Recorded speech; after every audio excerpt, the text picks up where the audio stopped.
warm welcome to our election special To The Point, where we follow the top leaders of the country on the campaign trail. This week we are in the holy city of Varanasi, which is set to reflect the mood of the entire country. It's a live wire contest here between BJP's Prime Ministerial nominee Narendra Modi and the Aam Aadmi Party chief Arvind Kejriwal. Much has been said about the contest here, but in terms of media attention, this is the most attractive constituency so far. Let's go on a political journey with Aam Aadmi Party chief Arvind Kejriwal.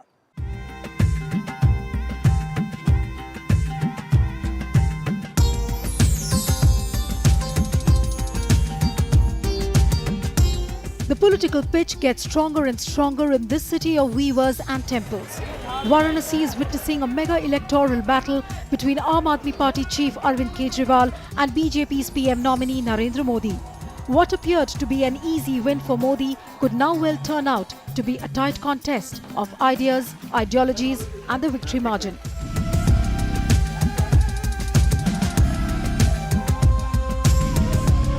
"8 a.m. in the morning, one look at the Aam Aadmi Party office at Varanasi, and you would realize how BJP and AAP workers are daring each other.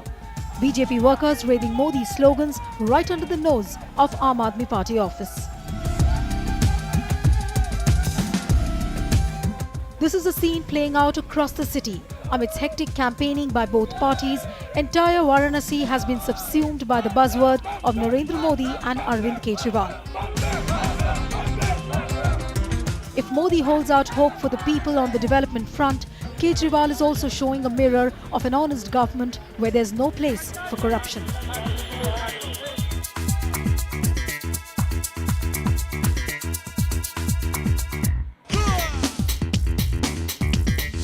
Residents of this holy city want to know why Kejriwal has jumped into the electoral fray. Is he here as a serious contender, or is he there to grab attention? We caught up with the Aam Aadmi Party chief Arvind Kejriwal on the campaign trail. The man who has been targeted by Narendra Modi as AK-49, and for many, he remains an enigma as to what he wants in life.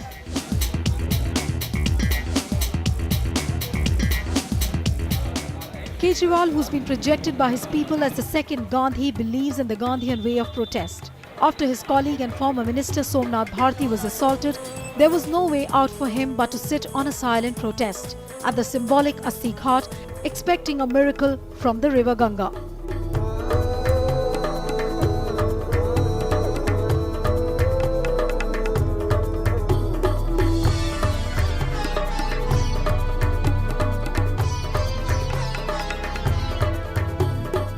Kejriwal knows that he cannot survive politically only with the protests, and hence gets back to proper electioneering.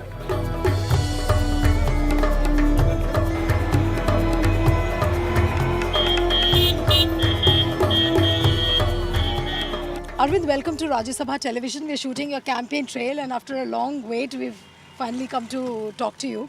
What are your expectations from Varanasi polls this time? Are you really are you hoping to replicate the history which was unfolded during the Delhi Assembly elections? जनता करेगी इस बार. जनता बदलाव चाहती है काशी की.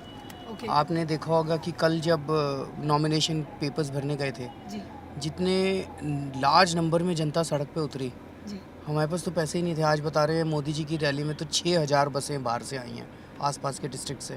हमारे पास तो एक भी पैसा नहीं था एक भी बस लाने के लिए. तो ये सारे लोग अपने आप ही आए थे, which shows कि बहुत strong undercurrent है. But sir, looking at the kind of factors which are playing in the perceived Modi way, which everybody is talking about, then you also have Ajay Rai, who has a strong Muslim support base. What are your chances really in this kind of a scenario? I don't have a chance. People have a chance. जनता खड़ी हो रही है. जनता इस बार Congress BJP की politics से निकल के व्यवस्था परिवर्तन चाहती है, ईमानदार राजनीति चाहती है. नहीं, लेकिन क्या आप ये इलेक्शन जीतने के लिए नहीं लड़ रहे हैं? ऑफ कोर्स जीतने के लिए लड़ रहे हैं. मैं इम्पोर्टेंट नहीं हूँ, जनता इम्पोर्टेंट है. मैं जनता के लिए लड़ रहा हूँ, और वो जनता देख रही है कि ये सत्ता में आने के लिए नहीं लड़ रहा है, ये ईमानदार राजनीति के लिए लड़ रहा है, और जनता ईमानदार राजनीति चाहती है. But so many leaders have denied the perceived Modi wave as such, and you also have earlier said that during this election there has been an attempt to polarize the elections on religious lines. How do you see this whole scenario of polarizing the elections? वो गलत है, उसी के खिलाफ लड़ रहे हैं हम लोग. लेकिन आप ही की पार्टी की शाजिया इल्मी भी थी जिन्होंने अभी कुछ कमेंट किया था कि मुस्लिम्स को भी कम्युनल होना चाहिए. उस स्टेटमेंट को आप कैसे देखते हो? वो उसने गलत बोला था, उसके शब्द गलत थे, जी लेकिन उसने कोई नफरत फैलाने वाली बात नहीं कही थी। ओके उसने ऐसे नहीं कहा कि मुसलमानों को हिंदुओं को मारना चाहिए, मुसलमानों को हिंदुओं के साथ बात नहीं करनी चाहिए, ऐसा कुछ नहीं So बोला। you mean to say that if the election is getting polarized on religious lines, it's okay? I never said that. When did I say that? Okay. According to a latest survey which has been conducted, the Lokniti CSDS survey says that the vote share of AAP has gone down from 3.9%, from 4.9% to 3.9%. How would you really explain that? ये opinion polls में हमारा graph बहुत नीचे आ रहा है और ऐसा क्यों हो रहा है? आपको क्यों सड़कों पे हमारा ग्राफ बहुत ऊपर जा रहा है। ये डाइकोटमी कैसे आप एक्सप्लेन ये करें? डाइकोटमी है क्योंकि ओपिनियन पोल सारे बेचे और खरीदे जा रहे हैं। अच्छा सबको पता है, आप ही लोगों ने, मीडिया वालों ने इसको एक्सपोज किया था कि किस तरह से पैसे के बेसिस पे ओपिनियन पोल बनते हैं। But so many political experts are also saying that this drop in the vote share has got to do something with the fact that you quit the Delhi government. You didn't do much for the governance of the people at that point of time. तो आपका दिल्ली सरकार छोड़ने का जो decision था वो उससे बहुत ज़्यादा कुछ एसोसिएटेड है। मैंने कहा ना कि टीवी वालों को और ओपिनियन पोल वालों को लग रहा है कि ग्राफ डाउन जा रहा है और सड़क पे लग रहा है कि ग्राफ ऊपर जा रहा है, तो कहीं ना कहीं तो गड़बड़ है। तो आप बिल्कुल भी पोल प्रोजेक्शंस जो कह रहे हैं आप उसे नहीं मानते? सारे फर्जी हैं एक नंबर के। चलिए सारे फर्जी है, वो तो भी पता चल जाएगा 16 मई को जब रिजल्ट्स हर आएंगे। रिजल्ट्स में पता चल रहा है। जी दिल्ली के रिजल्ट में ये ओपिनियन पोल कह रहे थे 3 सीट मिलेगी। जी आपको नहीं लगता उन चैनल्स को देश से माफ़ी मांगनी चाहिए? या तो उन चैनल्स को सर्वे नहीं कराने आते या पैसे खाए थे, ओके उनको सर्वे कराने बंद कर देने चाहिए। नहीं, आप देखो बड़ा स्टेडली पहले शुरू किया, मोदी जी को 160 सीट मिलेंगी 4 महीने पहले, फिर 170, 180, 275 पे लाके खड़ा कर दिया, बहुत सिस्टमैटिकली। शर्म आनी चाहिए इन चैनल्स को। बट लेकिन सर ये बताइए कि पूरे देश में कांग्रेस और बीजेपी ऐसी पार्टीज हैं जिन्होंने प्रीपोल टाइप्स कहीं ना कहीं किसी न किसी पार्टी से कर रखे हैं। आपने किसी भी पार्टी से टाइप नहीं किया है, तो आपको जो नंबर्स लाने के लिए पार्लियामेंट में आपको नहीं लग रहा कि there is a need for you to ally with the party somewhere to get enough numbers in parliament? इस बार जो मुझे लगता है कि 2 चुनाव सबसे महत्वपूर्ण है, अमेठी का और वाराणसी का। जी अमेठी में राहुल गांधी जी हारने वाले हैं, अच्छा। वाराणसी में नरेंद्र मोदी जी हारने वाले हैं। लेकिन बहुत लोग ये भी बोल रहे हैं कि आपकी जो ये वाराणसी की फाइट है वो सिंबॉलिक फाइट है। You yourself have said that you are not contesting to win. मैंने कब बोला? मैंने तो नहीं बोला। ओके कब बोला मैंने? आप जबरदस्ती मेरे मुंह में शब्द डाल रहे हो। सर मैं शब्द नहीं डाल रही हूँ, मैंने कब जो बोला आ कि रहा है पेपर्स ही आपको कोट कर रहे हैं। पेपर्स दिखाओ, कटिंग दिखाओ। चलिए मैं आपको कटिंग भी दिखा दूंगी, कटिंग लेकिन अब ये बताइए आप थर्ड फ्रंट से अलाई करना चाहते हैं कि नहीं? आपकी क्या राय है थर्ड फ्रंट ये के ऊपर? 2 पार्टियां, ये 2 अगर हार गए, जी ये नरेंद्र मोदी जी और राहुल गांधी जी। राहुल गांधी जी, आप सोचो 16 मई का दिन है, आप टीवी के सामने बैठे हो, जी नतीजे आते हैं और पता चलता है राहुल गांधी जी हार गए 2 लाख वोट से। अच्छा। अगले दिन कांग्रेस के टुकड़े टुकड़े हो जाएंगे, लेकिन कांग्रेस सर नहीं बचने वाली। और अगर आपको लगता है नरेंद्र मोदी जी हार गए, आप सुनते हो टीवी में, अगले दिन बीजेपी नहीं बचेगी। लेकिन सर ये अगर दोनों पार्टियां नहीं बचेंगी। चलिए मान तो लिया 1 साल के अंदर जी, ये सारी छोटी छोटी पार्टियां लड़कट के मर जाएंगी। लेकिन सर मुझे ये बताइए तो फिर ऑप्शन क्या है? मान लीजिए इस कि देश के लोग ऑप्शन है। आप बहुत ज़्यादा फंस गए हैं इन पार्टी के चक्करों में।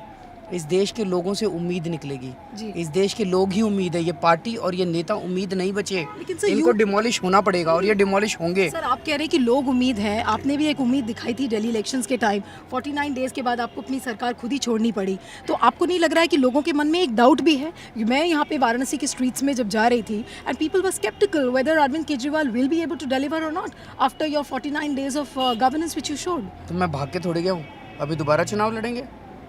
49 days is not the end of the world. अभी दोबारा चुनाव लड़ेंगे, दोबारा करेंगे आगे।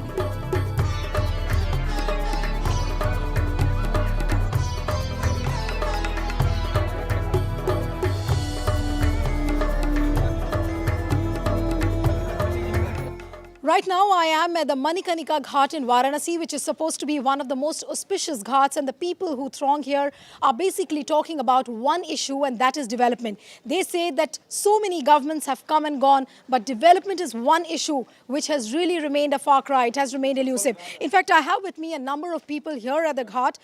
We'll speak to them about what they feel about this whole issue. Sir, आपका नाम क्या है?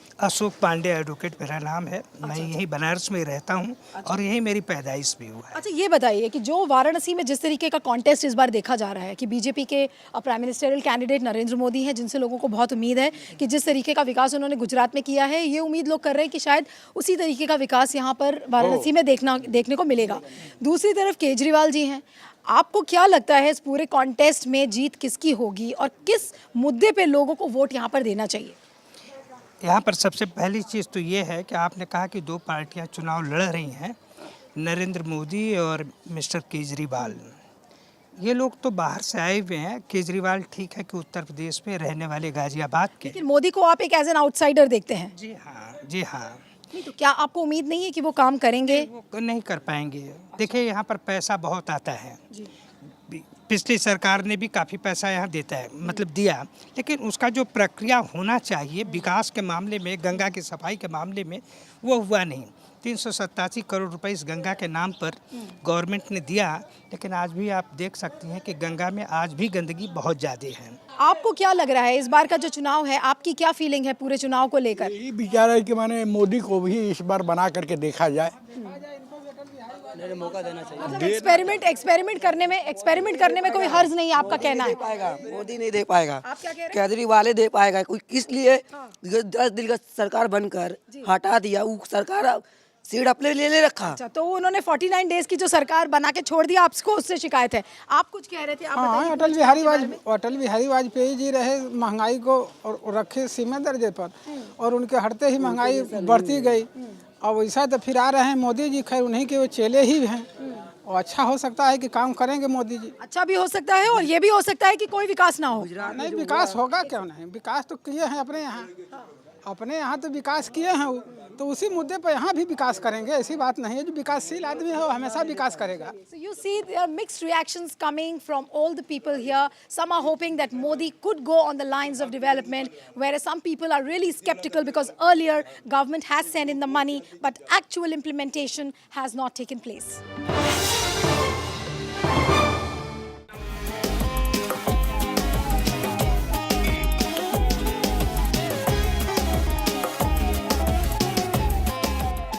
You've seen the euphoria and the rhetoric on the streets of Varanasi, where people have gathered to catch a glimpse of Arvind Kejriwal, who's perceived by many as a giant killer of politics. But when questions are raised over the way in which he handled the Delhi government during his 49-day stint, people express doubts.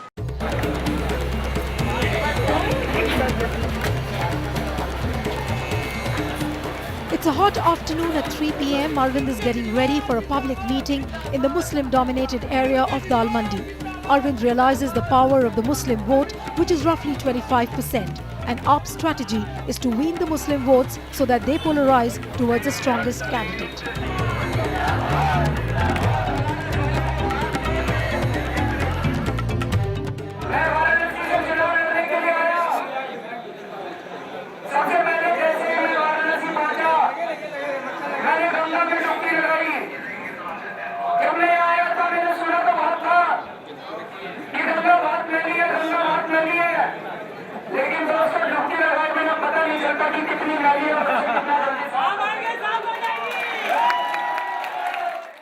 In all his election speeches, Kejriwal talks about only one issue, and that is corruption. Be it Congress or BJP, he informs the people about the corrupt practices of both these parties.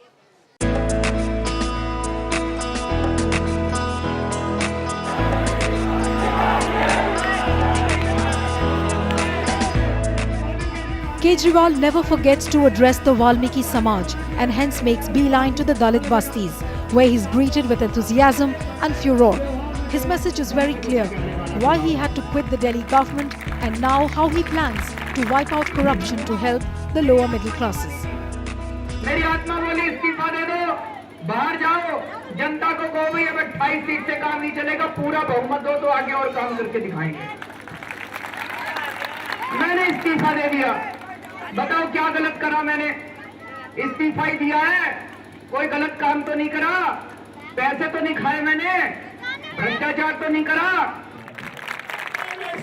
हारी है, मोदी की बारी है, हारी है, मोदी की बारी है।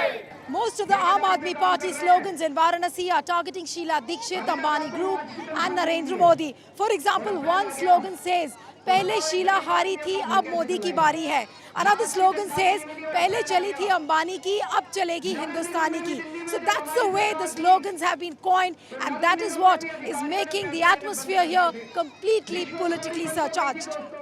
भारत माता की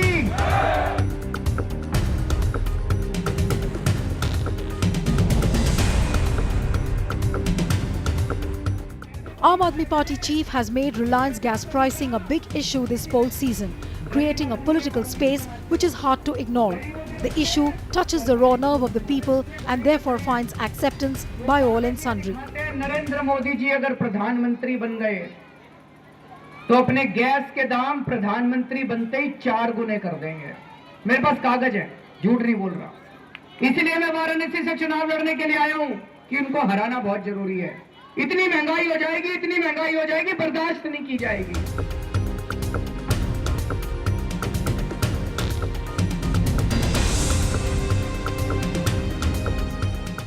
सर ये बताइए कि दिल्ली के भी इलेक्शंस होने हैं। मान लीजिए आप जैसे कह रहे हैं कि बीजेपी भी हारेगी, कांग्रेस भी हारेगी, आपके पास क्या प्लान बी है कि आप लोकसभा के चुनाव में आप अपने आप को आगे करेंगे या आप दिल्ली जाएंगे चीफ मिनिस्टर के पोस्ट पर? आपका क्या प्लान है? एक ही प्लान है जी, देश को बचाना।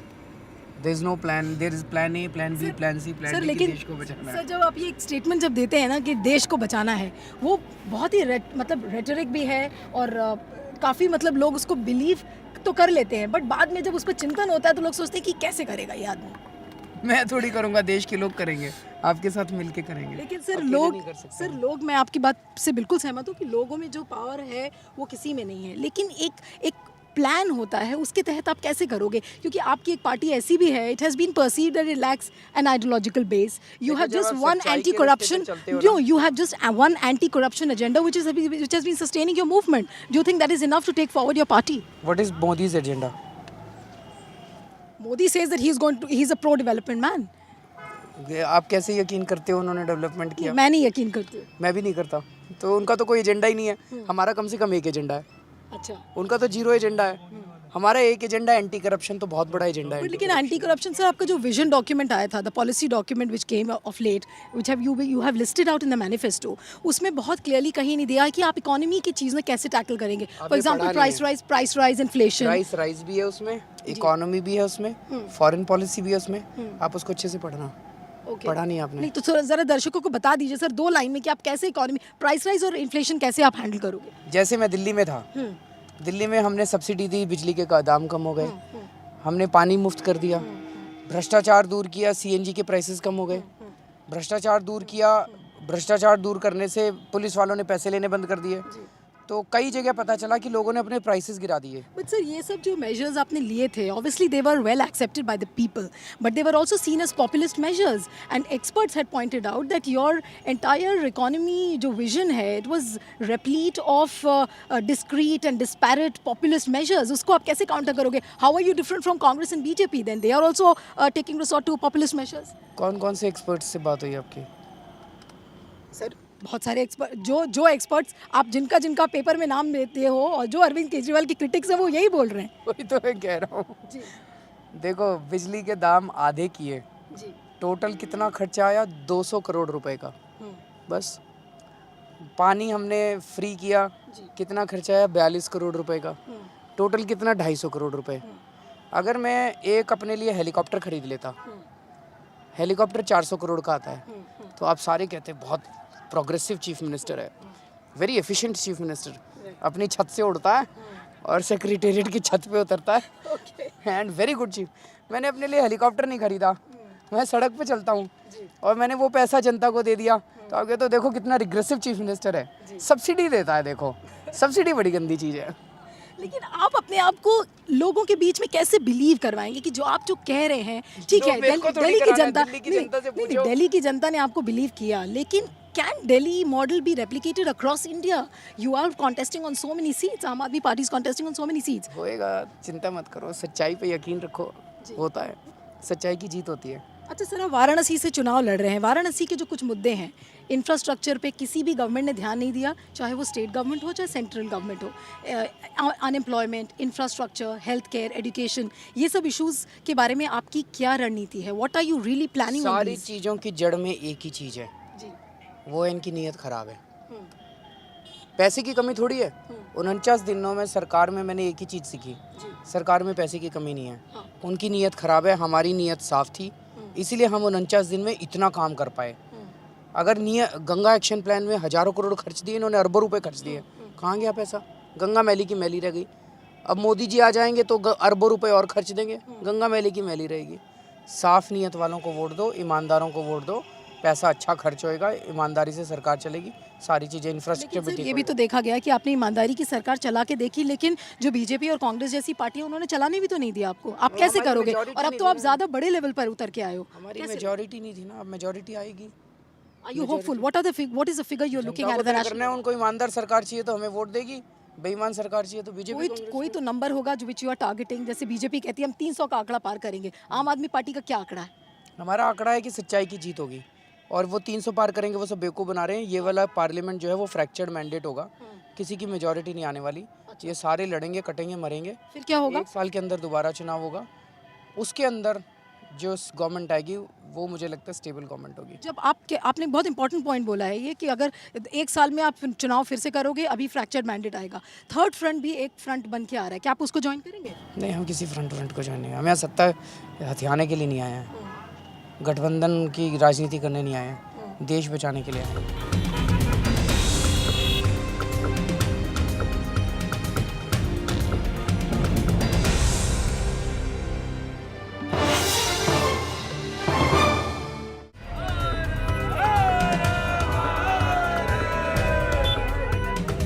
We are now heading towards the Ramkatora Malin Basti. Kejriwal holds a roadshow which is unplanned, looking at the craze of the people.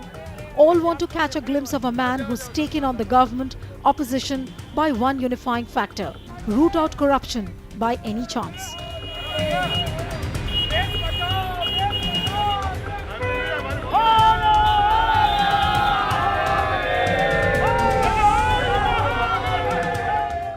Besides roadshows and rallies, Nukkad Sabhas form an important part of Kejriwal's campaign. He addresses the people with one emotive issue, that Aam Aadmi Party does not have money. He even urges the people to help him wipe out the forces which are fighting elections with money power.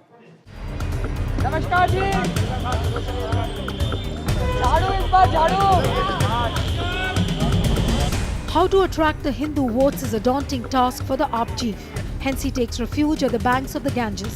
Arvind, I was asking you that Rahul Gandhi and Narendra Modi are on your hit list, but why not Mulayam Singh, Mayawati? नहीं, मैं किसी से hate नहीं करता, मैं hate क्यों करूं किसी से? No, I'm saying they are on your hit list, but why not Mulayam, Mayawati? जो सबसे बड़े इस देश के शहंशाह हैं, 2 पार्टियां हैं ना शहंशाह, भ्रष्टाचार तो सारे ही कर रहे हैं, सारे एक ही व्यवस्था का हिस्सा हैं।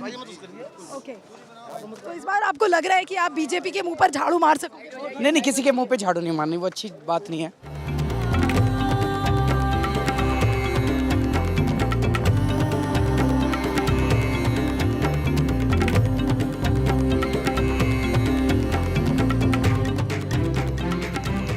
Can Aam Aadmi Party make the cut in Varanasi? That's a crucial question which everyone is asking. If you talk to the people here at the Ghats, they don't see Aam Aadmi Party's Arvind Kejriwal as a potential winner, but they do recognize him as a potential force as far as the national political discourse is concerned.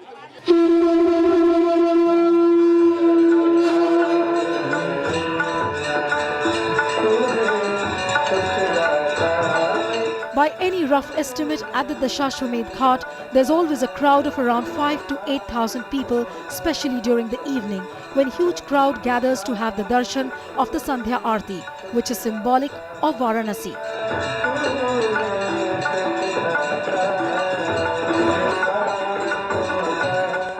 Varanasi has always been known for its rich cultural and historical legacy.